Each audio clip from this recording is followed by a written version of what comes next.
وہ مولا جو بروز حشر اپنے حبیب کے نام کا اتنا حیا فرماتا ہے۔ حدیث پاک کا مفہوم عرض کر رہا ہوں۔ اللہ تعالیٰ اپنے حبیب کو مخاطب کرے گا قیامت کے دن، یا محمد قم فادخل الجنہ، اے محمد صلی اللہ علیہ وآلہ وسلم آپ اٹھیے اور جنت میں داخل ہو جائیے۔ ذرا توجہ فرمائیے گا حدیث پر، اللہ حضور سے مخاطب ہے، ہمارے آقا سے، میرا حبیب اٹھو، نام لے کر کہے گا یا محمد قم، اٹھیے، فادخل الجنہ، جنت میں داخل ہو جائیے۔ خدا کا یہ اعلان قیامت کے سارے لوگ سنیں گے، عربہ لوگ سنیں گے۔ جس جس کا نام محمد ہوگا سارے اٹھ کے تیاری پکڑیں گے، چلیں جی ہم جنت چلیں۔ جس جس کا نام محمد ہوگا وہ کھڑا ہو جائے گا، چونکہ اللہ نے کہا ہے محمد اٹھو جنت میں جاؤ۔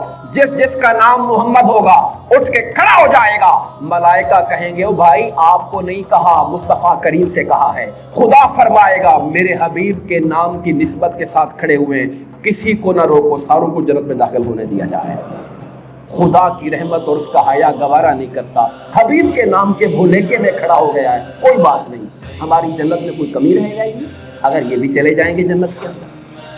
تو جو اپنے حبیب کے نام کا حیا اور لحاظ فرماتے ہوئے محبوب کے نام سے نسبت رکھنے والوں کو جنت میں جانے سے نہیں روکتا، وہ مصطفیٰ پہ درود جس دعا کے اول آخر میں پڑھا جائے اس دعا کو بھی رد نہیں فرماتا، جو کہ حبیب کا نام مبارک جو آیا ہوا ہے اس کے اول آخر